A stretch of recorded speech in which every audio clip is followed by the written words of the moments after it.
Ivana যদি কখনো অভিনয় ছেড়ে দেন সেক্ষেত্রে কোন বিষয়গুলো মিস করবেন? লাইট, ক্যামেরা, অ্যাকশন, এই টার্মগুলো। সবকিছু মিস করব। সবকিছু। সেটে যাওয়া এবং রিহার্সালস করা, কো-আর্টিস্টদের সাথে গল্প করা এবং আম আলোচনা করা। কে কার চেয়ে ভালো অভিনয় করতে পারবে, এটা একটা কম্পিটিশন থাকে। এটা ইভেন এভরিথিং, মানে যখন সেটে যাই তখন আম যেভাবে সবাই অনেক সম্মান দেয়, সেই জিনিসটা সবচেয়ে বেশি মিস করব। আপু কি লাগবে?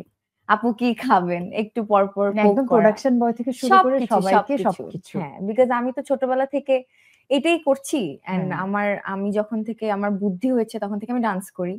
অ্যান্ড তারপর তো অভিনয়ে চলে এসেছি। সো আমার জন্য একটু ডিফিকাল্ট হবে অ্যাক্টিং ছাড়া। মানে সবই মিস করব অলওয়েজ।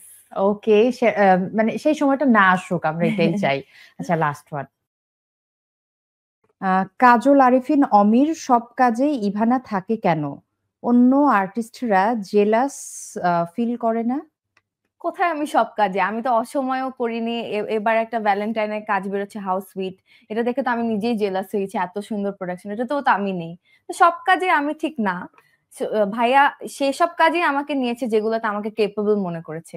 অ্যান্ড যেগুলাতে আমার সাথে গেছে ক্যারেক্টার গুলা। সেগুলোতে আমি ছিলাম। বাপরে সব বাপ, কাজেই এই ছিলাম না। প্রশ্নটা করার পরে আমার মনে হলো যে পার্সা ইভানাই জেলাস। হ্যাঁ, এক্সাক্টলি। বিকজ আমি তো সব কাজে না। সে তার মিষ্টি টোনটা থেকে যেভাবে লাউড হয়ে গেল। একদম।